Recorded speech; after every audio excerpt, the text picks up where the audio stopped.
जय हिंद।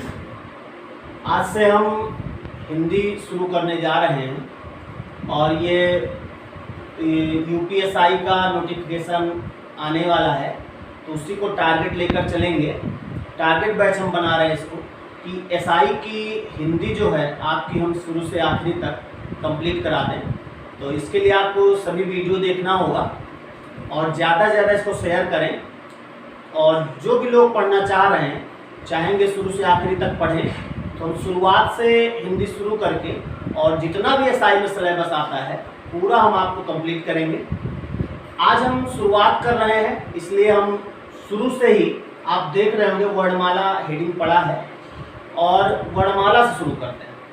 धीरे धीरे हम आगे बढ़ेंगे, वर्णमाला से फिर शब्द की ओर चलेंगे, फिर वाक्य पढ़ाएंगे, उधर संज्ञा सर्वनाम विशेषण, बाकी पूरी सीरीज चलेगी जितनी भी हिंदी है। तो ये जो वर्णमाला आपके सामने लिखा है आप देख रहे होंगे, इसमें दो शब्द जुड़े हैं। एक शब्द है वर्ण और एक है माला।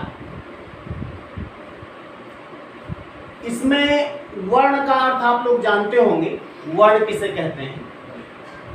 वर्ण होता है भाषा की, जो कोई भी भाषा होती है, हिंदी नहीं कोई भी भाषा, उसकी सबसे छोटी इकाई, भाषा की सबसे छोटी इकाई वर्ण कहलाती है। हम यहाँ बात कर रहे हैं सबसे छोटी। देखो, एक होता है भाषा की छोटी इकाई और एक होता सबसे छोटी। सबसे छोटी उसको कहते हैं जिससे छोटा कोई नहीं। तो वर्ण वो चीज़ है जो किसी भी भाषा में सबसे छोटा होता है। और इस वर्ण के और कई नाम हैं। वर्ण जो होता है ये सबसे छोटी इकाई होती है, और चूंकि ये सबसे छोटा होता है तो इसके और हम छोटा इसको कर नहीं सकते, और छोटा कर ही नहीं सकते क्योंकि सबसे छोटा है। तो जब और छोटा नहीं कर सकते तो इसीलिए इसका एक नाम और पड़ता है। देखो, छोटा करना कहलाता क्षर, और इसी में अगर आ लगा दें, क्या लगा दें, आ जो होता है वो एक उपसर्ग होता है। किसी भी शब्द के प्रारंभ में जब लगता है तो इस आ का किसी भी शब्द के प्रारंभ में जब उपसर्ग के रूप में आ लगता है तो इसका अर्थ हो जाता है नहीं। आ माने नहीं होता भी है। किसी भी शब्द में अगर आ लगा दो तो उसका अर्थ नकारात्मक हो जाता है, नहीं हो जाता है। जैसे धर्म में आ लगा दो, अधर्म हो जाएगा। शांति में आ लगा दो, अशांति हो जाएगा। तो जिसमें आ लगा देते हैं उसका अर्थ नहीं हो जाता है। क्षर माने हमने बताया क्षरण करना यानी छोटा करना, और आ माने नहीं यानी जिसको और छोटा नहीं कर सकते उसे क्या कहते हैं, अक्षर कहते हैं। और इसका एक नाम और है भाई, हमारे मुंह से जो भी आवाज निकलती है वो आवाज, वो अक्षर होती है, और उस आवाज को क्या बोलते हैं, ध्वनि बोलते हैं। तो देखा जाए तो ध्वनि, अक्षर और वर्ण ये तीनों एक ही चीज है। तो अगर आपसे पूछा जाए भाषा की सबसे छोटी इकाई क्या होती है, तो वो वर्ण, अक्षर और ध्वनि होता है। इनमें से जो ऑप्शन में हो वो आप लगाइए। भाषा की सबसे छोटी इकाई अगर पूछा जाए तो ऑप्शन में अगर वर्ण है तो वर्ण लगाओ, अक्षर है तो अक्षर लगाओ, और ध्वनि है तो ध्वनि लगाओ। अब आपके दिमाग में आ रहा होगा कि अगर तीनों हैं ऑप्शन में तो क्या लगाएंगे। सही है, सही क्वेश्चन उठना चाहिए। अगर तीनों ऑप्शन में है तो आपको फिर ध्वनि लगाना है। अब आप सोचोगे ये कैसे। देखो, ये तीनों, जैसे एक व्यक्ति है उसके तीन नाम होते हैं, कुछ लोगों के होते हैं। एक नाम होता है जो कहने वाला होता है, एक नाम होता है स्कूल का नाम होता है, और एक नाम होता है जो राष्ट्र का नाम होता है। जैसे किसी की शादी तय होती है, अरे आप लोगों की हो गई है, कुछ लोगों की नहीं हुई होगी, तो जिसकी नहीं हुई है अगर मान लिया देखो आए और नाम पूछे तो सबसे पहले नाम बताया जाता है कौन सा, कहे वाला। अगर कहे वाले नाम से नहीं बन रहा है तो फिर ये नहीं होता है कि चलो दूसरी जगह देखी, नहीं, वो मन बना के आए हैं तो फिर कहते हैं अच्छा दूसरा नाम बताओ, स्कूल वाला। तो स्कूल वाले नाम से विचार आ गया तो पता लगा वो नाम से नहीं बना, तब वो ब्याह करिए पक्का। फिर पता किया जाए कि राष्ट्र का नाम बताओ, तो राशि का नाम जब पता लगता है तो राशि का नाम से पता लगा कि शादी बन गई, अरे वो बन नहीं गई बल्कि बनाई गई, तो शादी होती है। यानी हम कह सकते हैं, ये बात मैंने इसलिए बताई क्योंकि ये जो ध्वनि है ये कहने वाला नाम है। कौन सा नाम है? कहने वाला। अक्षर जो है वो स्कूल वाला नाम है और वर्ण जो है वो राशि का नाम है। अब बताओ सबसे पहले आपका नाम कौन सा लिया जाता है? कहने वाला, पिंटू, बबलू, टिंकू, चिंकू जो भी है वो वाला, और उसके बाद फिर नाम लिया जाता है किसका? स्कूल वाला, और फिर भी ना काम बने तो फिर राशि। आप समझ गए होंगे कि अगर आपसे पूछा जाए भाषा की सबसे छोटी इकाई कौन सी होती है तो सबसे पहले आपको आंसर देना है 1 नंबर पर क्या? ध्वनि। अगर ध्वनि से काम नहीं बना का मतलब ऑप्शन में नहीं है, तो फिर आप क्या लगाएंगे? अक्षर। और अगर अक्षर भी नहीं है तो फिर क्या लगाएंगे? वर्ण लगाएंगे। अगर तीनों ऑप्शन में है, 1 नंबर पे ध्वनि, दूसरे नंबर पे अक्षर और तीसरे नंबर पे वर्ण, और अगर तीनों ऑप्शन में है तो आपको सब भाषा की सबसे छोटी इकाई क्या टिक लगाना है? ध्वनि टिक लगाना है। एक सवाल आपको मिल गया। अगर आपसे पूछा जाए भाषा की सबसे छोटी इकाई क्या होती, हिंदी की बात नहीं करते हम, कोई भी भाषा हो, किसी भी भाषा की सबसे छोटी इकाई ध्वनि होती है। इस लाइन को आप लिख सकते हो, भाषा की सबसे छोटी इकाई ध्वनि होती है। आप चाहो तो वीडियो को पुश करके लिख लेना इसको, और उसके बाद फिर भाषा की सबसे छोटी इकाई हो गई। और आपको मालूम है इसी वर्ण से ही जब 2 या 2 से अधिक वर्ण मिलते हैं तो आपको मालूम है शब्द बनता है। क्या बनता है? कोई भी शब्द बनता है, और जब 2 या 2 से अधिक शब्द मिल जाते हैं तो वो क्या बन जाता है? फिर वाक्य बन जाता है। और जब 2 या 2 से अधिक वाक्य मिल जाते हैं तो फिर एक अनुच्छेद बन जाता है, यानी जिसको आप पैराग्राफ कहते हैं। और जब 2 या 2 से अधिक पैराग्राफ मिल जाते हैं तो वो फिर एक अध्याय बन जाता है। और जब, अब हद हो रही है, कई अध्याय मिल जाते हैं तो उसको क्या कहते हैं? पुस्तक कहते हैं। एक किताब तैयार हो जाती है। अब आप कहोगे जब कई पुस्तकें मिल जाती हैं, बिल्कुल सही, जब कई पुस्तकें मिल जाती हैं तो फिर उसको फिर हम बोलते हैं पुस्तकालय।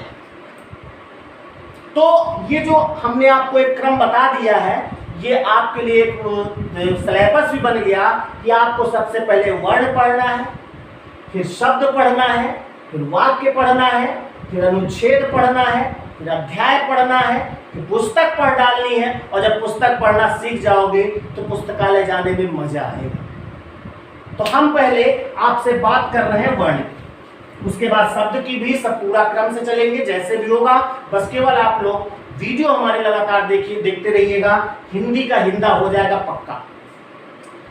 अब वर्ण की बात तो हो गई, बात करते हैं, एक शब्द यहां बच गया, माला। हम आपसे अगर कहें माला किसे कहते हैं? माला किसे कहते हैं? कह रहे हैं जो गले में पहना जाता है माला। माला क्या होता है नहीं पूछ रहा हूं, माला किसे कहते हैं?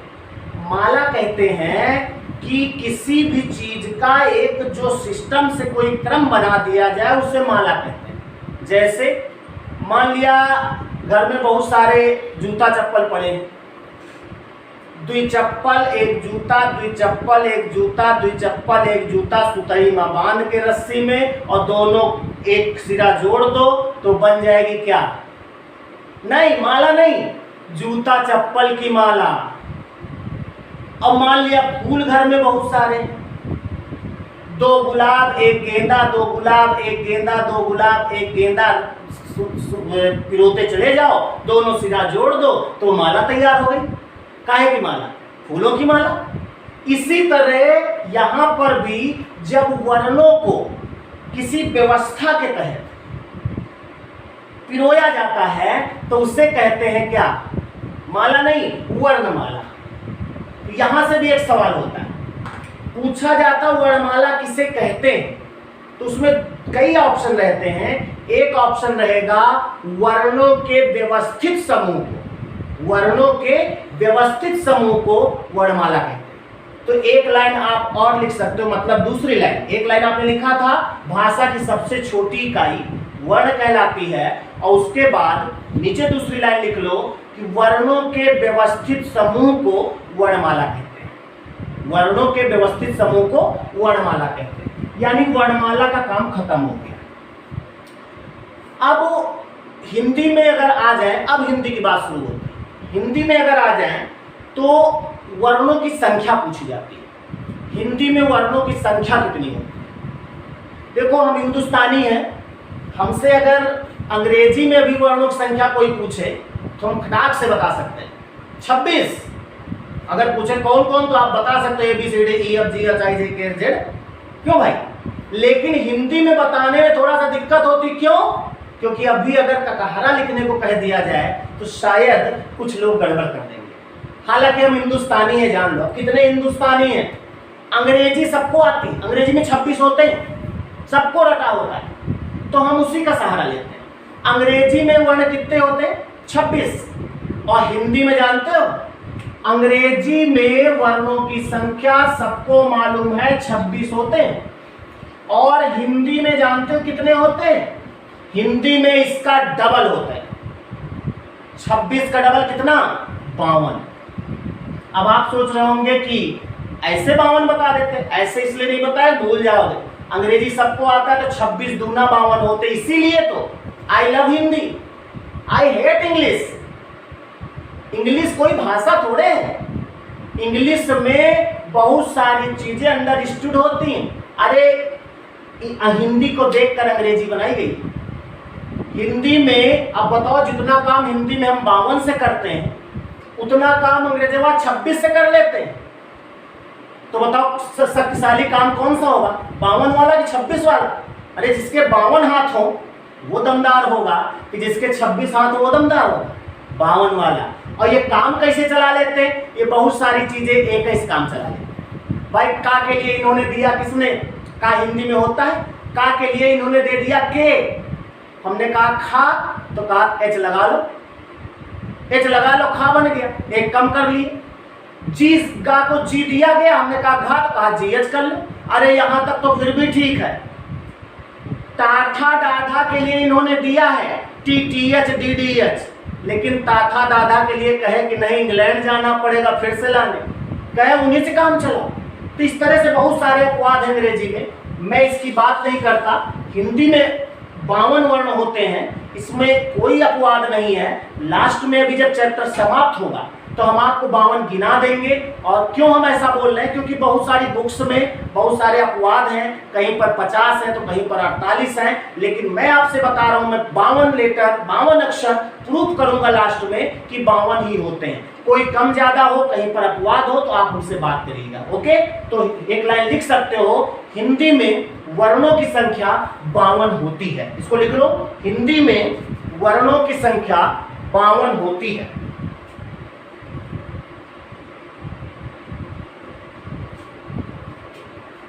लिख लिया होगा। अब ये जो 52 वर्ण है ये 3 भागों में बटे होते हैं। यानी अगर आपसे कहा जाए कि वर्ण के कितने भेद होते हैं तो वर्ण के 3 भेद होते हैं। नंबर 1 स्वर, नंबर 2 व्यंजन, नंबर 3 अयोगवाह। अयोगवाह सोच रहे होंगे ये कौन सी बला है? स्वर व्यंजन तो सुना है, अयोगवाह नहीं सुना, इसीलिए तो अभी कंपटीशन में थोड़ा सा पीछे हो भाई। अयोगवाह सुनना है, स्वर व्यंजन हो गया, अयोगवाह भी क्या होते हैं अभी हम बताएंगे। और ये टोटल कुछ स्वरों की संख्या होगी, कुछ व्यंजन होंगे, कुछ अयोगवाह होंगे, और टोटल जब जोड़ा जाएगा, टोटल जब जोड़ेंगे तो 52 आने चाहिए। अगर 52 आए तो संख्या गलत, 52 आ जाएंगे तो गलत। अब आप एक चीज और, इसको बार बार आप घूर रहे हैं कि ये व्यंजन क्या लिखा है। आप तो व्यंजन ऐसे लिखते थे, ऐसे, और ये हम पढ़ा रहे तो हम ऐसे लिख दिए। तो इसकी एक लंबी कहानी है, कैसे क्या होता है। अच्छा, लंबी कहानी कुछ भी हम इसी वक्त बता दें। देखिए जो बिंदी होती है, बिंदी ऊपर जो बिंदी लगी है, हिंदी में बिंदी का बड़ा महत्व है, ये टाइटल समझ लो, हिंदी में बिंदी का बड़ा महत्व है। ये बिंदी जो है ना वो अपने अगले वाले को देखकर रंग बदलती है। ये बिंदी जो है ना, जो हमारे लड़कियां स्टूडेंट पढ़ रही होंगी, समझ रहे, ये बिंदी जो है ना, ये बिंदी कहाँ लगाई जाती है आप जानते हो? बीचों बीच में लगाई जाती है। तो यहाँ किसी शब्द में भी अगर बिंदी लगाना है तो ये बिंदी यहाँ पर ना तो या के ऊपर लगेगी ना जा के ऊपर, बल्कि कहाँ लगेगी? दोनों के बीच में। बिंदी जब आप लगाती हो तो यहाँ तो नहीं लगाते ना, अगर यहाँ लगाओगे तो यहाँ भी लगाना पड़ेगा, तभी तो क्रम बनेगा। यहाँ लगाया जाता है इसलिए कि दोनों तरफ ये कवर कर ले। तो बिंदी यहाँ पे इसलिए बीचों बीच में लगाई जाती है क्योंकि दोनों तरफ कवर करता है। और हमने एक डायलॉग और बोला है कि बिंदी अगले को देखकर अपना रंग बदलती है।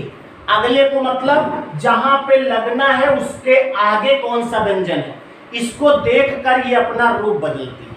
बहुत गूढ़ बात बताने जा रहे हैं, थोड़ा ध्यान दोगे तो बहुत लंबी बात समझ में आ जाएगी। ये बिंदी अगले को देखकर अपना रंग बदलती है। अगला यहाँ पर क्या है? जा। जा है ना। अब आपको एक चीज, अभी हम वर्णमाला पूरी लिखेंगे भी, लेकिन पॉइंट आया है तो बता दें। जैसे का, खा, गा, घा, अंगा है, चा, छा, जा, झा, इया है, टा, ठा, डा, ढा, अड़ा है, ता, था, दा, धा, ना है। अभी हम इतने से बता दें, बाकी इसका टॉपिक जब आएगा, हम अनुस्वार और अयोगवाद जब पढ़ाएंगे तो इसकी बात करेंगे। ये बिंदी जो है, हमने कहा अगले को अपना अगले व्यंजन को देखकर रूप बदलती है, यानी यहाँ पर बिंदी है ना, अगला व्यंजन क्या है? जा, जहाज। जा जो है किस लाइन का है? ये इसी लाइन का अंतिम व्यंजन क्या है? इया। तो आप इसकी जगह पर इया लिख सकते हो, वही मैंने लिखा है। ये शुद्ध है व्याकरण की दृष्टि से, और ये भी शुद्ध है। तो इसी तरह और एक दो देख लो। जैसे मान लिया आपने लिखा संत, ऐसे लिखा है। अब बिंदी अगले को देखकर अपना रूप बदलेगी, यानी इसकी जगह पर हम क्या लिख सकते हैं? ता जो है, ता लाइन का आखिरी क्या है? ना, यानी यहां पर हम आधा ना लिख सकते हैं, और ये सही है। इसी तरह अगर मान लिया लिखा है भंडार, चाट भंडार, पान भंडार, कुछ भी, अब बिंदी अगले को देखकर रूप बदलेगी। अगला क्या है? डा, डलिया, टा, ठा, डा, अंतिम वर्ण क्या है? अड़ा, यानी यहां पर आप अड़ा लिख सकते हो, ये सही। आपने बचपन में जब आप पढ़ते थे तो देखा होगा, मास्टर साहब किनारे जब आते थे तो वो क्या कहते, दिनांक डालते थे, तो ऐसे लिख देते थे हो, ये देखो, ये दिनांक होता था। तब हम भी नहीं समझ पाए, अब समझ में आया है कि जो दिनांक को लिखते थे तो दिनांक ऐसे भी लिखा जा सकता है, ऐसे हम लोग लिखते भी हैं, लेकिन वो बिंदी को नहीं लिखते थे, तो बिंदी की जगह क्या लिखते थे? का आखिरी व्यंजन अंगा, तो वो ऐसे लिखते थे, दिनांक यहाँ अंगा लिख देते थे, और ये का, और ये हलंत ना लगाना पड़े इसके लिए यहाँ पर का लिख देते थे, तो आधा अपने आप हो जाता। हमारे पास समझ में आ गई बात। और एक हलंत अभी शब्द आया है, हलंत पर चर्चा करेंगे, तो हलंत पर पूरा एक वीडियो बनेगा। हलंत पे अगर चर्चा जिस दिन होगी पूरा वीडियो बनेगा, और उस हलंत का हल पक्का होगा, उसी दिन से उसका अंत भी होगा। आपके दिमाग में कोई भी कंफ्यूजन है तो खत्म होगी। चलते हैं, ये 3 पार्ट वर्ड के हैं, स्वर, व्यंजन और अयोगवाद। अब हम बात करेंगे इसके पहले भाग में। सबसे पहले हेडिंग पड़ेगी स्वर। स्वर कहते किसको है? स्वर जो होता है, इसकी जो परिभाषा मिलती है आपको, कि जिन वर्णों के उच्चारण में, या आपको बुक्स में परिभाषा मिलेगी, हम आपको बताएंगे भी, जिन वर्णों के उच्चारण में वायु मुख से निर्बाध बाहर निकलती है, निर्बाध मतलब बिना किसी बाधा के, उन्हें स्वर कहते हैं। और दूसरी परिभाषा भी लिखी मिलती है कि स्वतंत्र रूप से उच्चारित होने वाली ध्वनियां स्वर कहलाती हैं। अब ये दोनों बातों को पहले समझना है, देखो, हम जब कुछ भी कोई भी चीज हम बोलते हैं तो मुंह से बोलते हैं और ऐसे नहीं बोल देते, उसमें कुछ प्रक्रिया होती है। हमारा मुंह जो बना है, हमारा ही आपका भी, वो हारमोनियम के तर्ज पे बना है।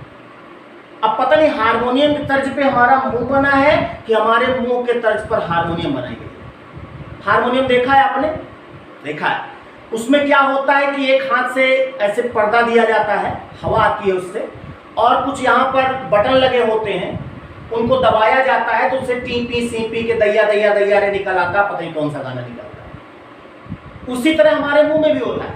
फेफड़ा जो है उनसे वायु निकलती है, यहाँ पर एक बटन लगा है, वो कुछ करता है और हवा निकलती है उससे, और बटन को इधर उधर करने का काम हमारे मुंह के अंदर जीभ है, वो करती है। जीभ अलग अलग स्थानों पे इधर उधर करती है, तो वो करती कुछ नहीं, वो जो अंदर से वायु आती है उसको पहले रोकती है, और फिर जो बोलना चाह रहे हो वैसा मटेरियल बना के और वो वहां से हट जाती है, वो वर्ड बाहर आ जाता है। तो ये जीभ जो काम करती है क्या, अंदर से आने वाली वायु को रोकती है, यानी अवरोध उत्पन्न करती है। और यही काम हमारे होंठ भी करते हैं। देखो, अगर आपको पापा बोलना है, पापा बोलने, खाली पापा बोलने का प्रयास करो, देखो होंठ दोनों जुड़ गए। इन्होंने क्या किया, ये जो अंदर से वायु आई है ना, इसको रोका, और रोकने के बाद जब वहां पा तैयार हो गया तो दोनों हट गया, पा बाहर हो जाता है। तो ये जो जीभ है और निचला होंठ है, ये दोनों हमारे मुंह में जो है ये अवरोधक है, अवरोध उत्पन्न करते हैं, बाधा उत्पन्न करते हैं। किसमें? अंदर से आने वाली वायु में। और इन्हीं दोनों को हम उच्चारण अंग कहते हैं, उच्चारण अंग कहा जाता है। उच्चारण अंग कौन कौन है? एक है जीभ और एक है निचला होंठ।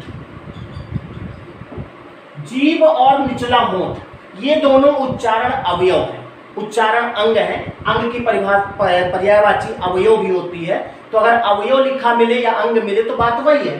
तो उच्चारण अंग कितने हैं? जीभ और निचला होंठ। यही दो अंग ऐसे हैं, इन्हीं के माध्यम से हम चाहे कुरान पढ़ें, चाहे गीता पढ़ें, चाहे रामायण पढ़ें, चाहे किसी से बात करें, इन्हीं दो अंगों की जरूरत होती है।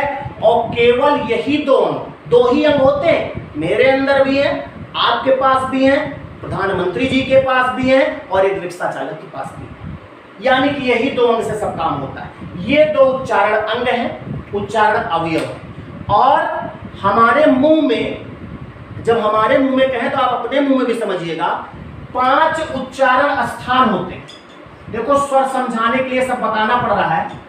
5 उच्चारण स्थान होते हैं, 1 2 3 4 5। उच्चारण स्थान कितने होते हैं? 5। जब उच्चारण अंग, उच्चारण अवयव किसी उच्चारण स्थान से स्पर्श करते हैं तब कुछ बोला जाता है। पहले उच्चारण स्थान समझ लें। उच्चारण स्थान नंबर 1 होता है कोमल तालु, नंबर 2 होता है कठोर तालु, नंबर 3 होता है मूर्धा भाग, नंबर 4 होता है ऊपरी दांत, और नंबर 5 होता है ऊपरी होंठ। ये 5 उच्चारण स्थान होते हैं। यानी जीभ और निचले होंठ का काम है इनमें से कहीं न कहीं स्पर्श करना, और स्पर्श करके कुछ करते नहीं है, केवल वो अवरोध उत्पन्न करते हैं। तो अब हम स्वर की बात करते हैं। देखो, जिनके उच्चारण में उच्चारण अवयव, उच्चारण अवयव हमारे मुंह से बार बार निकल रहा है, अवयव इसकी पर्यायवाची होता है, चाहे उच्चारण अंग कहे चाहे अवयव कहे, बात वही है। जिनके उच्चारण में उच्चारण अवयव किसी भी उच्चारण स्थान से स्पर्श न करें, मीन्स अवरोध उत्पन्न ना करें। भाई, कहीं स्पर्श करेंगे तो अवरोध उत्पन्न होगा ना। तो जिनके उच्चारण में उच्चारण अवयव किसी भी उच्चारण स्थान पे स्पर्श ना करें, जैसे फेफड़ों से वायु आती है वैसे ही बाहर निकल आवे, तो वो सब कहते हैं स्वर। अब हमको कौन सा स्वर होता है कौन सा नहीं होता है ये बताने की जरूरत नहीं। आपके पास मुंह है, बोल सकते हो अगर जीभ या होठ कहीं लग जाए, कहीं स्पर्श कर जाए तो फिर वो स्वर नहीं होगा। क्यों? क्योंकि इसमें कहा गया है कि निर्बाध बाहर निकलती, स्वतंत्र रूप से उच्चारित होने वाली ध्वनियां क्या कहलाती हैं? स्वर कहलाती हैं। बात समझ में आ गई? तो स्वर की एक परिभाषा आप लिख लें पहले, स्वतंत्र रूप से उच्चारित होने वाली ध्वनियां, स्वतंत्र रूप से उच्चारित होने वाली ध्वनियां स्वर कहलाती हैं। और अगली लाइन से लिख लो दूसरी परिभाषा इसकी, लिखो लिखो, बता रहे हैं, पानी तो पी ले ही तनिक से। दूसरी परिभाषा लिखो, जिनके उच्चारण में वायुमुख से, अब देखो कॉपी नहीं लेके आए, ऐसे वीडियो देख रहे हैं जैसे अरे पढ़ना है भैया तो एक कॉपी और पेन जरूर लिए रहो। चलो बाद में वीडियो देख के दोबारा लिख लीजिएगा। जिनके उच्चारण में वायुमुख से निर्बाध बाहर निकलती है उन्हें स्वर कहते हैं। अगली लाइन लिखो, हिंदी में स्वरों की संख्या 11 होती है। हिंदी में स्वरों की संख्या 11 होती है। कितनी होती है? 11 होती है। इसमें भी आपको कई अपवाद मिलेंगे, कुछ लोग कहेंगे 13 होती है, तो 13 होती है कि 11 होती है कि 12 होती है कि 11.25 होता है कि 13.25 होता है, ये सब हमने आपको एक ट्रिक बता दी ना। जिनके उच्चारण में जीभ और होंठ कहीं स्पर्श ना करे वो क्या होते हैं? स्वर होते हैं। तो आपको 11 होते 13 होते करके देख लीजिएगा। अभी मैं बताऊंगा कि देख लो किसी में अगर जीभ या होंठ लगे तो आप बताइएगा। तो स्वरों की संख्या कितनी होती है? 11, जो निम्नलिखित है। नीचे हम लिख रहे हैं, छोटा ऊ, बड़ा ऊ, ऋषि ऋषि, ए ऐ ओ औ। ये कितने हैं? 1 2 3 4 5 6 7 8 9 10 11। अब कुछ लोगों की जगह जो है ना थोड़ी सुनी सुनी लग रही है, सोच रहे होंगे यहाँ अंगहा लिख दे तो मजा आ जाते। अंगहा क्यों लिखेंगे? क्योंकि वो स्वर नहीं होते। तो ये 11 स्वर होते हैं। अब इन 11 स्वरों पे चर्चा होगी और एक एक स्वर की बात होगी, कौन सा इसमें क्या होता है, क्योंकि इसमें स्वर के प्रकार होंगे। स्वर कितने प्रकार के होते हैं, कौन सा ह्रस्व होता है, कौन सा दीर्घ होता है, इसमें संयुक्त स्वर कौन से होते हैं, मूल स्वर कौन से होते हैं, इन सब की विधिवत चर्चा होगी। इसको यहीं लिखा रहने दो और इस पे चर्चा हम अगले वीडियो में करते हैं, ताकि आपको भी थोड़ा इंटरेस्ट आने लगे, तो आप अच्छे से पढ़ें। और कल अगले वीडियो में आप प्लीज़ कॉपी पेन लेकर जरूर बैठिएगा। एक टाइम फिक्स कर लो, उतने बजे हमको हिंदी का वीडियो देखना है। आपके पास पहले पहुंच जाए नहीं देखना है, एक टाइम फिक्स कर लो, इतने बजे देखना है और उसको एक क्लास की तरह आप पढ़िएगा। विश्वास मानो, आपने जो भी एग्जाम, जो भी फॉर्म भरा होगा, हिंदी अगर उसमें आएगी तो मैं उसमें आपकी हिंदी सही करा ले जाऊंगा। अभी कैसे मानोगे? करके दिखाऊंगा, तब आप मानोगे। ठीक है, तो फिर आज यहीं तक, मिलते हैं अगले वीडियो में। और आपसे अनुरोध है कि ये जो आप क्लास देख रहे हैं, ये आपको, आप अगर हमारे टेलीग्राम चैनल पर जुड़ जाएं तो वहाँ पर कुछ मैटर भी आपको मिल जाएगा। उसकी लिंक हम डिस्क्रिप्शन बॉक्स में डाल रहे हैं। उससे ज़्यादा से ज़्यादा लोग टेलीग्राम चैनल पर जुड़ जाओ, तो उससे हम उसमें कुछ मैटर डाल देंगे। जैसे स्वर खत्म हुआ तो स्वर से जो भी सवाल होंगे, जैसे भी सवाल बन सकते हैं, वो मैटर भी आपको वहाँ से मिल सकता है। और इसी के साथ हम बंद करते हैं, मिलते हैं अगले वीडियो में। नमस्कार।